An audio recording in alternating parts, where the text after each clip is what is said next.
পারি না, আমি মানে বাইরের একজন লোক, দাদা আমি আমার সরকারের বিষয়ে বলতে পারি।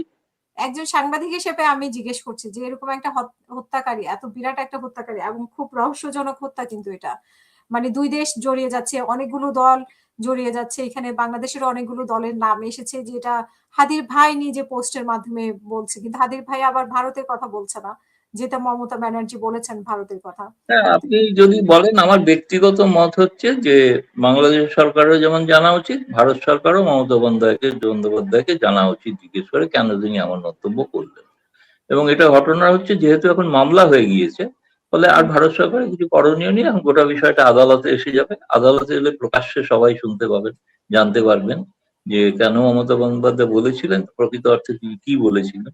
তাকে আদালতে তো হলফনামা দিয়ে বলতে হবে না, তো ফলে তখন আমরা আরো বেশি স্পষ্ট পরিষ্কার হতে পারবো। আর বাংলাদেশ সরকার এর মধ্যে কি করবেন, সেটা বাংলাদেশ সরকারের সার্বভৌম সিদ্ধান্ত, তারা ঠিক করবেন কি করবেন। উনি যখন ক্ষমতায় ছিলেন মমতা ব্যানার্জি, তখন উনি মুখ খোলেননি, এখন উনি, তখন হয়তো উনি ক্ষমতায় ছিলেন, উনি সবার সাথে যা ওনাকে বলতে না করেছে, উনি যেটা বলেছেন বলতে না করেছে বলেনি, এখন উনি বলে কি উদ্ধার করতে চেয়েছেন, মানে উনি উদ্দেশ্যটা তো কি? বলেছেন না, উনি বলেছেন তখন তো আমি একটা সাংবিধানিক পদে ছিলাম, আর এখন আমি মুক্ত বিহঙ্গ, মুক্ত পাখি।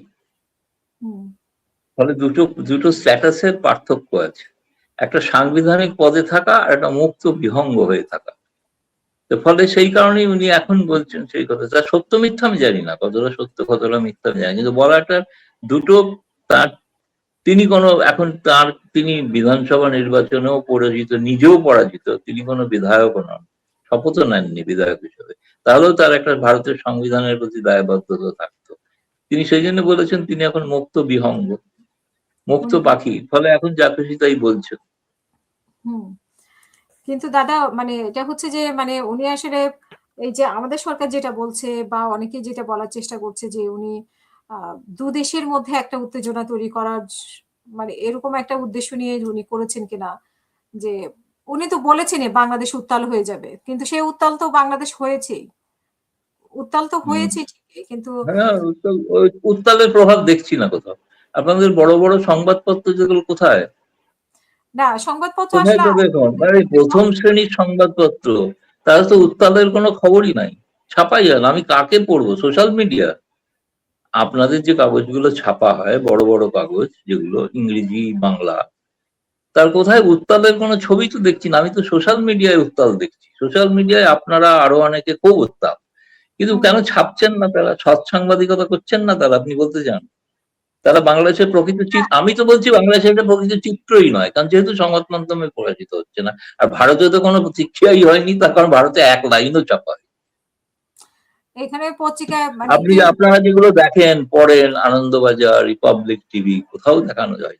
রিপাবলিক টিভির তো আপনারা ভক্ত, খুবই দেখেন, কিন্তু সেখানেও নেই, আনন্দবাজারেও নেই। আর ভারতের জাতীয় দৈনিকে তো ইংরেজিতে আমি পড়ি, ফলে সেখানে কোথাও ছাপা হতে দেখিনি। অনেকে জিজ্ঞেস করছেন, জানতে চাইছেন যে সত্যি কি বলেছে বলুন তো। আমি বললাম ওই বাংলাদেশের সোশ্যাল মিডিয়া পড়ুন, ওখান থেকে জেনে যাবেন, ভারতে তো পড়ে জানা যাচ্ছে না। সোশ্যাল মিডিয়াই তো আসলে মানে বাংলাদেশের বিষয়গুলোকে বেশি চাঙ্গা রেখেছে, যদিও এখন হ্যাঁ, সোশ্যাল হ্যাঁ, হ্যাঁ, এটা মিডিয়া, ঘটনা, কিন্তু ঘটনা এটা সত্যি কথা। এমন একটা রহস্য, এমন কেউ জড়িত যেখানে মিডিয়াও কথা বলতে চাচ্ছে না, এটাই তো বোঝা যাচ্ছে। মানে যে আমরা জানি না, আমি তো বুঝতে পারছি না, আমি তো গোয়েন্দা নই, ফলে বলতে পারবো না। আমার কাজ হচ্ছে কে কি বলেছেন সেটা রিপোর্ট করা। সাংবাদিকদের সবকিছু আমি আমরা দুটো জিনিস দেখেছি, এক হচ্ছে মমতা বন্দ্যোপাধ্যায় বলেছেন, আর আমি শুনেছি আপনাদের পররাষ্ট্র প্রতিমন্ত্রী যিনি নির্বাচিত আপনাদের দ্বারা, তিনি বলেছেন। দুটো কথা প্রকাশ্যে শুনেছি। হুম, ফলে আমার কাছে তো এর বাইরে আর কোনো কথার অথেন্টিক ভার্সান তো নাই, কিন্তু বাকিটা আমাদের সোশ্যাল মিডিয়ায় বলছেন। যেহেতু আমাদের একটা বিষয়, এটা মানে আমাদের হ্যাঁ, নিশ্চয়ই বিষয় তো বটেই, আমি বিষয় অস্বীকার করছি না, বিষয় তো বটেই। আমাদের একটা কিন্তু আবেগ, সেটা কি এই যারা আছেন, যারা আছেন তারা এখনো পর্যন্ত ভারতকে জিজ্ঞেস করে লাভ কি? আপনারা তারেক রহমান প্রধানমন্ত্রীর দপ্তরে গিয়ে ভিড় জমান, যে বলুন এটা কি ব্যাপার, আপনি কেন নীরব? সেটা আপনাদের উচিত তো। আপনারা এখান থেকে বসে সোশ্যাল মিডিয়ার মাধ্যমে এখানে জিজ্ঞেস করে আমি ভারতীয় সাংবাদিক, আমি বলে দেবো কি ঘটেছে, তাই না? এটা তো একটু বেশি আশা করা হচ্ছে না? আমার মতে আপনারা নিজেদের সরকারকে বলছেন না কিছু, সেই সরকার বলছে আমরা পাত্তাই দেবো না, গুরুত্বই দেবো না, হুম, অথচ আপনারা গুরুত্ব দিচ্ছেন।